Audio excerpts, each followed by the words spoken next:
there is a particular kind of ache that catches you off guard. You are driving alone, a song comes on, and suddenly you are somewhere else entirely. You are back in a place you swore you were glad to leave. Back with a person who broke something in you. Back inside a chapter of your life that, by every logical measure, was painful. And yet something in you does not feel relief that it is over. Something in you misses it. Something in you, quietly and almost shamefully, wishes you could go back. If you have ever felt that, you are not confused.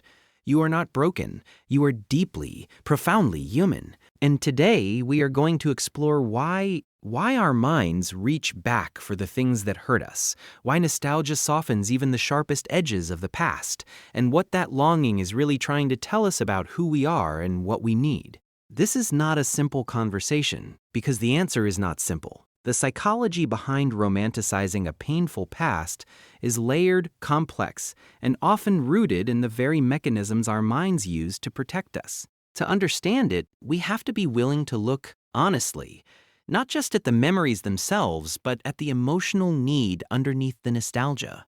The first thing to understand is that your memory is not a recording. It is a reconstruction. Every single time you recall a memory, your brain does not play it back like a video file. Instead, it rebuilds it, and in that rebuilding, it makes edits. Neuroscientists call this process reconsolidation, and it means that your memories are shaped by your current emotional state each time you revisit them. When you are lonely in the present, the past looks warmer. When you feel stuck, an old chapter feels more vibrant and alive by comparison. When you are grieving a sense of purpose, even a painful era in which you felt something, anything can begin to feel preferable to the numbness of now. This is why you can look back at a relationship that drained you and remember only the moments of softness. Why you can miss a job that stressed you to your limit and only feel nostalgic for the camaraderie. Why you can long for a version of yourself that was, in many ways, suffering, because your brain has quietly removed the sharpest thorns and left only the shape of the rose. But here is where it gets more psychologically interesting. It is not only about selective memory. For many people, romanticizing a painful past is also about identity. There is a part of us that becomes deeply attached to the stories of our hardship, not because we enjoyed the pain, but because the pain made us feel real. It gave us something to survive. It gave us a role to play. The one who endured, the one who loved hard, the one who kept going.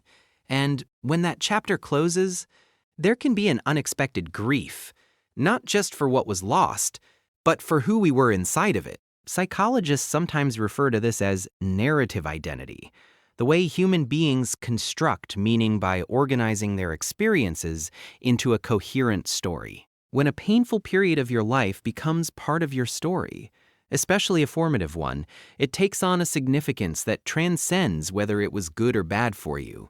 It becomes part of how you understand yourself. And so, losing it, or truly letting it go, can feel like losing a piece of who you are. This is especially true for people who experience their most intense emotional states, whether love, passion, or even survival, during a difficult time. The brain actually associates those heightened states with aliveness. Psychologically speaking, the nervous system does not reliably distinguish between good intensity and bad intensity. It simply registers. Something important happened here. And importance over time can masquerade as meaning. Meaning can masquerade as longing.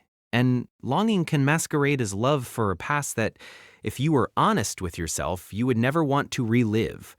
There is also the undeniable role of unfinished emotional business. When something ends without resolution, a relationship that fell apart without closure, a chapter of life that was interrupted before it could become what you hoped it would be, the mind tends to return to it. This is sometimes called the Zeigarnik effect. Our brains are wired to fixate on incomplete things. The grief that was never processed, the conversation that was never had, the version of events that never came to pass, these unfinished loops can make the past feel perpetually present. And in the absence of real resolution, the mind often creates its own, usually a softer, more bearable version of the truth. So, what does all of this mean for you right now in your everyday life? It means that when you find yourself drifting back, when the ache of nostalgia rises up for something that hurt you, the most healing question you can ask is not, why can't I just move on? That question shames you. A better question is, what is this longing telling me that I need right now? Because almost always, romanticizing the past is less about the past and more about a present need going unmet.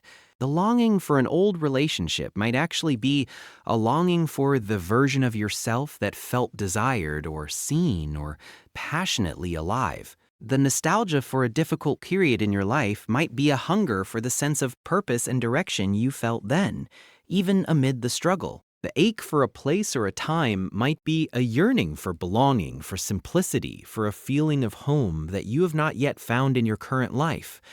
When you can name the need underneath the nostalgia, something shifts. You stop chasing a past that no longer exists and cannot be returned to, and you begin to ask a more empowering question.